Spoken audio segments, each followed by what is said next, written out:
Вітаю вас, дарагія сябры. Мы распачынаем новы, цікавы, вострасюжэтны і, я спадзяюся, доўгатэрміновы серыял. Гэтым разам мы звяртаемся да пакручастых біяграфіяў і цікавых лёсаў нашых славутых землякоў.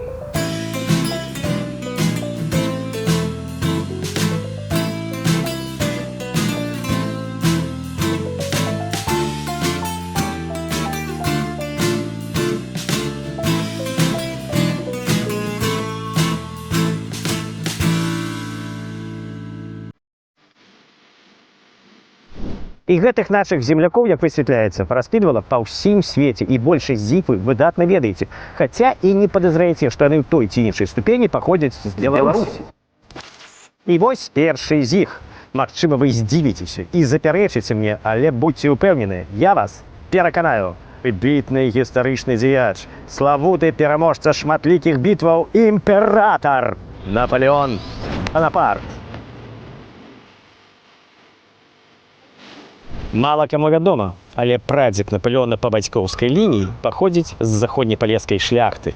Радавы фальварак Бонапарцюкоў, Бонапартовічы, знаходзіўся непадалёку ад Кобрыні. Шматлікія войны і рэвалюцыі прайшліся па Бонапартовічах бязлітасным катком, і ў нашы дні фальварак не існуе. Прадзед Наполеона Ян Казімір Бонапарцюк выбраўся на Корсіку праз цяжкую хваробу свайго сына. Хутчэй за ўсё, гэта былі сухоты. Сыну патрабавалася салёнае ды цёплае марское паветра. Нагадваю, што вы глядзіце праграму «Беларускі след» пра нашых славутых землякоў, якіх лёс раскідаў па цэлым свеце. Беларускі след. А зараз дамо слова нашаму эксперту, кандыдатцы гістарычных навук, дасведчанаму навукоўцу Элізе Маневіч. Вось тут, на гэтым самым месцы, калісьці знаходзілася вёска і фальварак Бонапартовіча. Тут жылі заможныя сяляне, стаяла сядзіба шляхецкага роду Бонапарцюкоў, узвышаўся касцёл, і ржалі коні ў стайнях. На жаль, шэраг войнаў да рэвалюцыі прайшоўся спусташальнай хваляй па гэтых месцах. Не засталося нічога, што б нагадвала пра былыя слаўныя часы.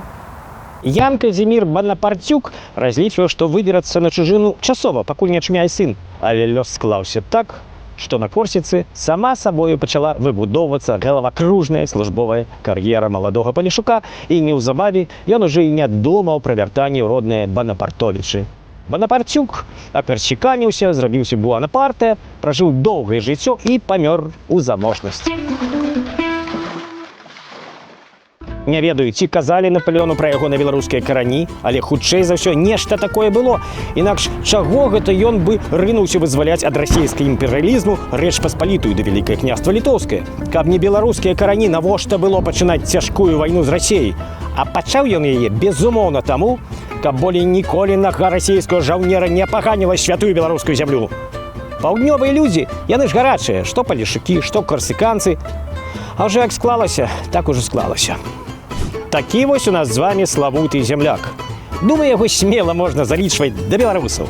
Калі будзеце ў Парыжы, зайдзіце, калі ласка, ў палац інвалідаў і маўкліва пастойце каля апошняга прытулку нашага земляка.